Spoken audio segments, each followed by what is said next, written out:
ओम श्री साईनाथाय नमः। आप सभी साईं भक्तों को मेरा ओम साईं राम, जय साईं राम। श्री साईं बाबा व्रत कथा।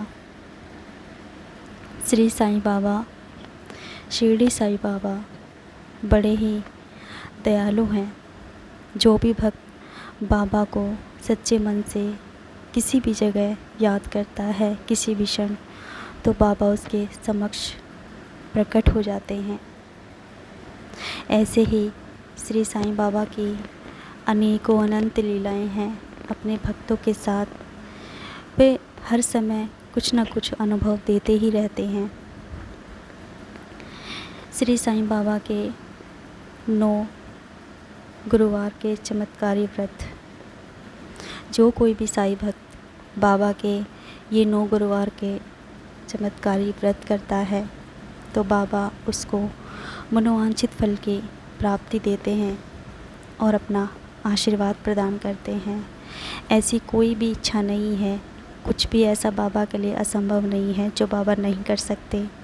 इसीलिए भक्त को सिर्फ सच्चे भाव से, समर्पण से, श्रद्धा सबूरी से बाबा से अपनी इच्छा मांगनी चाहिए और बाबा अपने समय पर अपने उस भक्त की इच्छा को अवश्य ही पूर्ण करते हैं। श्री साईं बाबा के व्रत की विधि भी और इनके कुछ नियम हैं, तो आइए हम नियम के बारे में जानते हैं। श्री साईं व्रत के नियम। बाबा के इस व्रत को कोई भी स्त्री पुरुष कर सकता है, बच्चे भी कर सकते हैं। यह व्रत बहुत ही चमत्कारी है। 9 गुरुवार विधि पूर्वक व्रत करने से निश्चित ही इच्छित फल की प्राप्ति होती है। यह व्रत किसी भी गुरुवार से साईं बाबा का नाम लेकर शुरू किया जा सकता है। जिस कार्य के लिए व्रत किया गया हो उसके लिए साईं बाबा से सच्चे हृदय से, दिल से प्रार्थना करनी चाहिए। सुबह या शाम को किसी भी आसन पर पीला कपड़ा बिछाकर उस पर साईं बाबा का चित्र रख स्वच्छ पानी से पोंछकर चंदन या कुमकुम का तिलक लगाना चाहिए। अगरबत्ती और दीपक जलाकर साईं व्रत की कथा पढ़नी चाहिए और साईं बाबा का स्मरण करना चाहिए तथा प्रसाद बांटना चाहिए। प्रसाद में कोई भी फलाहार, मिठाई बाबा को भोग लगाई जा सकती है। यह व्रत फलाहार होकर किया जा सकता है अथवा एक समय भोजन करके भी किया जा सकता है। बिल्कुल भूखे रहकर उपवास ना करें। 9 गुरुवार को हो सके तो साईं बाबा के मंदिर जाकर दर्शन करें। साईं बाबा के मंदिर न जा पाएँ तो नज़दीक मंदिर नहीं है तो घर पर ही श्रद्धापूर्वक साईं बाबा की पूजा की जा सकती है। गांव से बाहर जाना हो तो भी इस व्रत को चालू रखा जा सकता है। व्रत के समय स्त्रियों को विशेष दिनों में ध्यान रखने की आवश्यकता है। किसी कारण से व्रत न हो पाए तो उस गुरुवार को 9 गुरुवार की गिनती में न गिने और उस गुरुवार के बदले अन्य गुरुवार करके 9वें गुरुवार को बाबा का विधि पूर्वक उद्यापन करें। बाबा की उद्यापन विधि भी 9वें गुरुवार को उद्यापन करना चाहिए। इसमें 5 गरीबों को भोजन कराएं। भोजन अपनी मर्जी से, अपनी क्षमता से ही करवाएं। साईं बाबा की महिमा एवं व्रत का प्रचार करने के लिए अपने सगे संबंधी या पड़ोसियों को, किसी को भी अपनी श्रद्धा से बाबा की 5, 11, 21 यथाशक्ति हो सके इस तरह बाबा की पुस्तक बांटी जा सकती है। 9वें गुरुवार को जो किताबें भेंट देनी है उन्हें पूजा में रखें और बाद में ही भेंट करें, जिससे अन्य व्यक्तियों की भी मनोकामना पूर्ण हो सके। उपरोक्त विधि से व्रत एवं उद्यापन करने से निश्चित ही आपकी मनोकामना पूर्ण होगी, ऐसा साईं भक्तों का दृढ़ विश्वास है। साईं बाबा सबकी मनोकामनाओं को पूर्ण करें। श्री साईं बाबा के व्रत कथा। किरण बहन और उनके पति किशन भाई एक शहर में रहते थे। वैसे तो दोनों का एक दूसरे के प्रति गहरा प्रेम भाव था, किंतु किशन भाई का स्वभाव झगड़ालू था।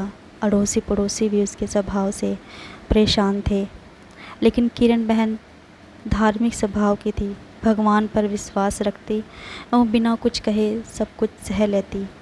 धीरे धीरे उसके पति का रोज़गार ठप होने लग गया।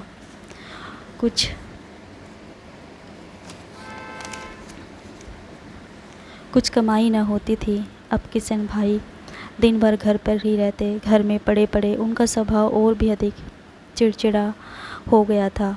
एक दिन दोपहर को एक वृद्ध दरवाजे पर आकर खड़ा हो गया। चेहरे पर गजब का तेज था। आकर वृद्ध ने दाल चावल की मांग की। किरण बहन ने दाल चावल दिए और दोनों हाथों से इस वृद्ध को नमस्कार किया। वृद्ध ने कहा, साईं सुखी रखे। किरण बहन ने कहा कि महाराज, सुख किस्मत में नहीं है, फिर मिलेगा कैसे? ऐसा कहकर उन्होंने अपने दुखी जीवन का वर्णन किया। वृद्ध ने श्री साईं बाबा के व्रत के बारे में बताते हुए कहा, 9 गुरुवार फलाहार या एक समय भोजन करना, हो सके तो बेटा साईं मंदिर जाना, घर पर साईं बाबा की 9 गुरुवार पूजा करना, साईं व्रत करना और विधि पूर्वक उद्यापन करना, भूखे को भोजन देना, साईं व्रत की किताब 5, 11, 21 अपने क्षमता अनुसार लोगों में भेंट करना। इस तरह साईं व्रत का प्रचार करना। साईं बाबा तुम्हारी सभी मनोकामना पूरी करेंगे। यह व्रत कलयुग में बड़ा चमत्कारी है। यह सभी की मनोकामना पूर्ण करता है, लेकिन साईं बाबा पर अटूट श्रद्धा रखनी जरूरी है।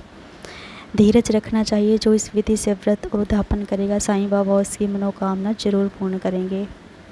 किरण बहन ने भी गुरुवार का व्रत किया। 9वें गुरुवार को गरीबों को भोजन कराया, साईं व्रत की पुस्तकें भेंट दी। उनके घर के झगड़े दूर हुए और सुख शांति हो गई, जैसे किशन भाई का स्वभाव ही बदल गया हो। उसका रोजगार फिर से चालू हो गया। थोड़े समय में ही सुख समृद्धि बढ़ गई।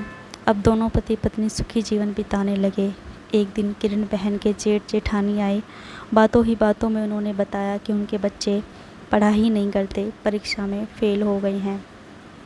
किरण बहन ने 9 गुरुवार की महिमा बताई। साईं बाबा की भक्ति से बच्चे अच्छी तरह अभ्यास कर पाएंगे, लेकिन इसके लिए साईं बाबा पर विश्वास रखना जरूरी है। साईं सबकी सहायता करते हैं। उनके जेठानी ने व्रत की विधि पूछी। तब किरण बहन ने कहा कि 9 गुरुवार फलाहार करके अथवा एक समय भोजन करके यह व्रत करना चाहिए और 9 गुरुवार तक हो सके तो साईं दर्शन के लिए साईं मंदिर को जाना चाहिए। और कहा, यह व्रत स्त्री पुरुष या बच्चे कोई भी रख सकते हैं। 9 गुरुवार साईं फोटो की पूजा करना, फूल चढ़ाना, दीपक अगरबत्ती आदि करना, प्रसाद चढ़ाना, इन साईं बाबा का स्मरण करना, आरती करना आदि विधि बताई। साईं व्रत कथा, साईं स्मरण, साईं चालीसा आदि का पाठ करना। 9वें गुरुवार को गरीबों को भोजन देना। 9वें गुरुवार को साईं व्रत की किताबें अपने सगे संबंधी में बांटना। सूरत में उनके जेठानी का थोड़े दिनों बाद पत्र आया कि उनके बच्चे साईं व्रत करने लगे और बहुत मन लगाकर पढ़ते हैं। उन्होंने भी व्रत किया था और व्रत की किताबें